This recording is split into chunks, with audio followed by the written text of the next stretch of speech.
Hey everybody, Pastor Hans here, and it's day 20 of our walk through the book of John. You have made it. You've made it all the way through. Today we're covering chapter 20 and chapter 21, and I hope over the last 20 days you have discovered something. You can do this. You can read the Bible. Hey, today as we wrap up this walk through the book of John, I want to go to the very beginning to remind you and me where this all began. At the very beginning of the book of John, we hear those words, "The Word became flesh and lived among us." It says that this one who came into this world, this Jesus, was light, and it's the light of all people, and that light shines in the midst of whatever darkness we will ever face. No darkness will ever overcome this one Jesus.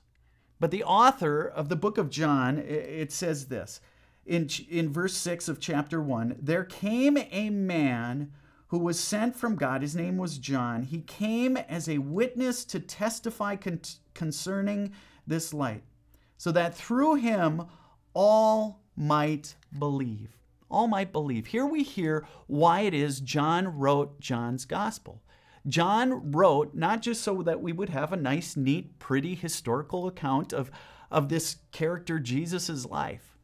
No, John wrote so that we would believe. We hear about this again today in our reading for today, chapter 20, verse 31. It says this, "These things I wrote them all down so that you may believe," it says, "that Jesus is the Christ, the Son of God, and that by believing you may have life in his name." You see, John isn't just writing to tell us about Jesus. He's writing to invite us into the story. Today, as we take a look at the resurrection story, what chapter 20 and 21 is all about, what John is hoping is that we don't just read about a resurrection, but we experience it, that we feel it in our hearts and in our lives. You see, the whole purpose for John writing is that we might believe, that we might find ourselves in the story. That you and I, we might find our place in this story, because for John, this story is for you. This story is for me. I mean, maybe, like Mary Magdalene in chapter 20, maybe you're the one in your family who gets up early. Mary got up early and ran to the tomb early in the morning. She was going to take care of all the details of taking care of his body. Maybe that's you. If so, this story is for you. Or maybe you're more like Peter. In this story, when he found out that Jesus' body wasn't there, that Jesus had risen, it says he raced his other disciples, and the passage says that he outran them. Maybe you're the competitive one in your family. Or maybe you're more like John himself. It says when he saw that the tomb was empty, he simply believed. He saw and believed. You see, faith was easy for him. Or maybe you're like Mary. When she went back to the tomb, she sat there and she just wept. Maybe you are in the midst of a season of hurt in your life, a season of pain, a season of loss. If so, this story is for you. The disciples later on in chapter 20, they're in the upper room. They're hiding away. They're scared for their life. People were after them. They had killed Jesus, and now they were going after those disciples. Maybe you're going through a season where you're just filled with fear. If so, this story is for you. Or maybe you're like Thomas, the one who said, "I can't believe any of this." Maybe you've got your doubts. You're saying this story of Jesus, I don't know if I can believe it. If so, believe it or not, this story invites you in, because this story was written for you.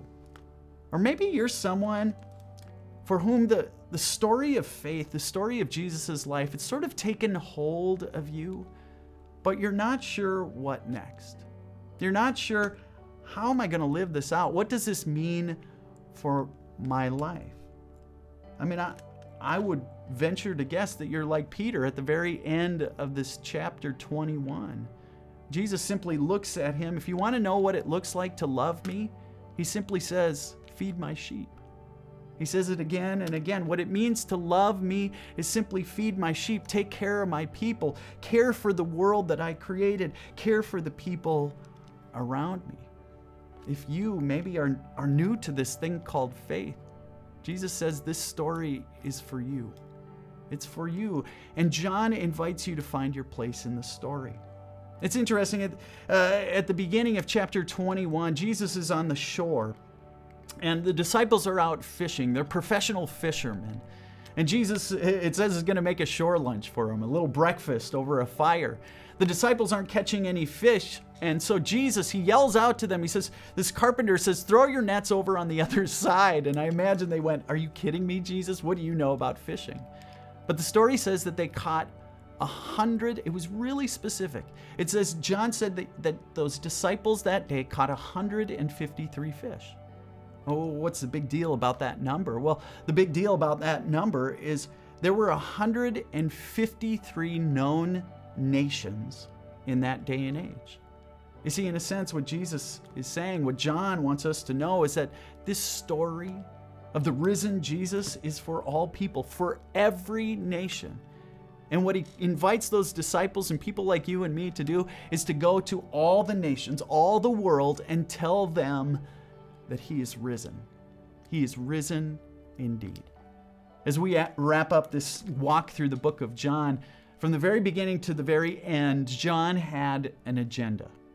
It was that you and I would read and we would believe, that we would find ourselves in the story, because this story is for people like you and people like me. Folks, thanks for tuning in today.